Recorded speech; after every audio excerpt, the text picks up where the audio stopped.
Hi everyone, this is KanD Johnson. I am your host. This is Real Talk, brought to you by Real Raw Records. Today's topic is, where are the know-it-alls? Okay, we want to know, where are the know-it-alls? Generally, when this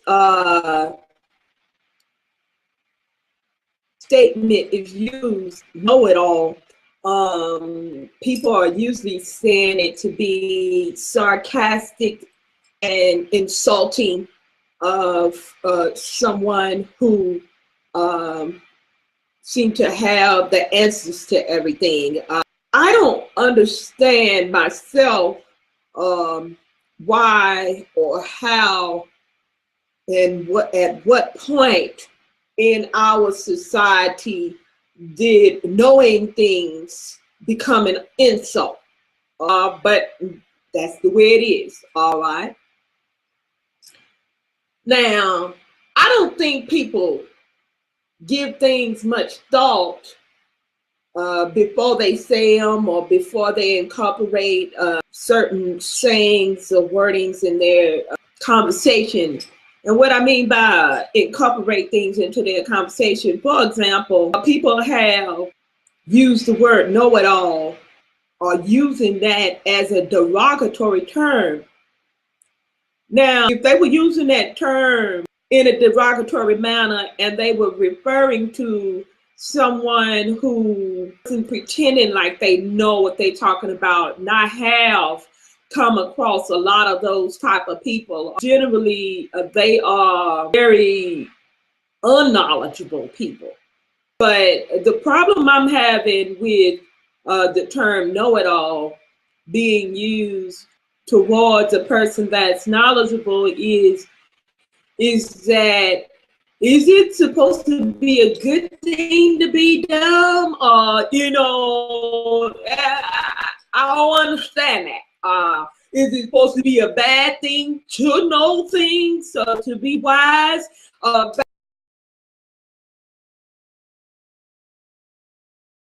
Back in the day, way back,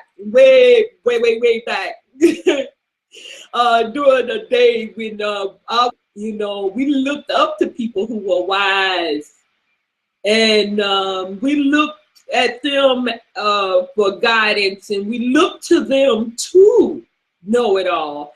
And if they didn't know it all, it was a certain level of disappointment that they were greeted with when they didn't know everything, especially if they were a person, a go-to person for knowledge. People will use the term know-it-all because they feel inadequate, is what I've found with the use of that term in a insulting manner.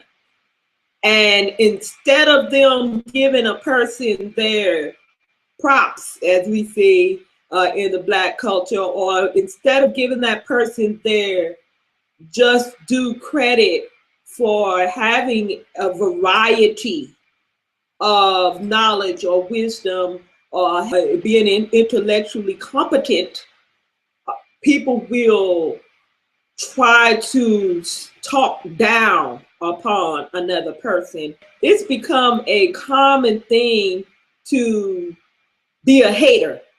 As I am speaking to an audience and a mixture of people from different countries and cultures. But in the United States, we are familiar with the term haters, all right? And that term has been used very widely to describe people who are not complimentary to a person's character or their accomplishments even. So we call that a hater. But even that term has been abused to the point where if you tell somebody the truth and be honest with them about your opinion, or be honest with them and speak the truth to them, about them perhaps doing something wrong, saying something wrong, or inappropriate behavior, then people will say, "Oh, you're just a hater." Well, what am I supposed to be hating on here? Like, hater was supposed to be used for a person that's actually doing something commendable, and then someone being jealous or hateful towards their accomplishment. So all of these terms are just being used and abused, like the words love, faith.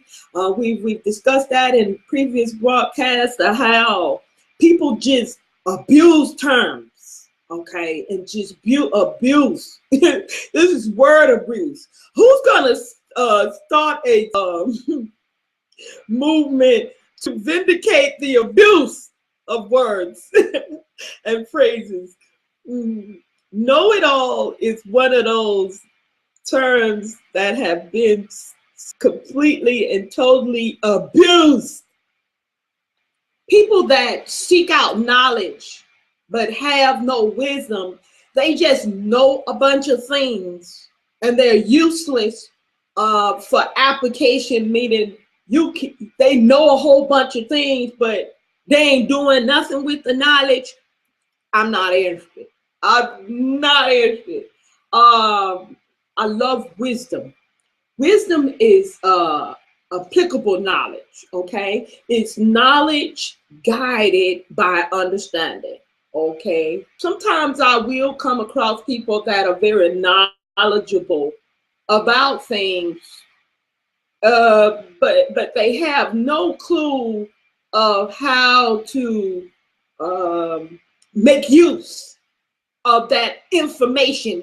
These people that call themselves or consider themselves intelligent, to me, it's not very intellectual or very wise to obtain information and just have a lot of information that's of no practical use. All right. So I'm looking for the know-it-alls.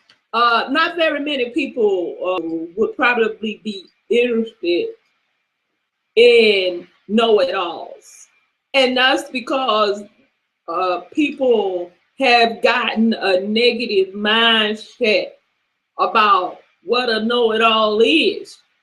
But I'm gonna give you all something to jack your brain around a little bit today, all right? Just another little something to think about. Do y'all remember that game that, I don't know if they still have it on air, but it used to be a game on television. I think it was called, Do You Want to Be a Millionaire? All right. Well, on that show, I'll say, now I could be mistaken, but just get the point of the message I'm trying to get across to you. On that game, they had, you could have a lifeline, you can phone a friend, and you had these options of referring to someone else to help you with the answer so that you could either go to the next level or win. All right. So people would rely as much as they can upon their own knowledge. But those lifelines were, what do I call that? The lifelines is what would really get them the big money. All right, or the closest that they could get to that $1 million. Now, if you had an option to call somebody and phone a friend to help you, and you was right there at the point in the game where you was going to win hundreds of thousands of dollars or either $1 million, would you want to call your best friend that tell you all the good, beautiful things that you want to hear and tell you you're so perfect and you're so wonderful and you're so awesome and you rock? Or would you want to call that person that you can't stand, that you insult on a consistent basis and call them know-it-alls? Would you want to call that know-it-all who you know might know that answer? Get out a little thought, but when you're doing it, keep it real or take your ass back to fantasy land, because know-it-alls are worth a lot of money. You just didn't think it of that way. And if you didn't think of it that way, it's because you don't know nothing.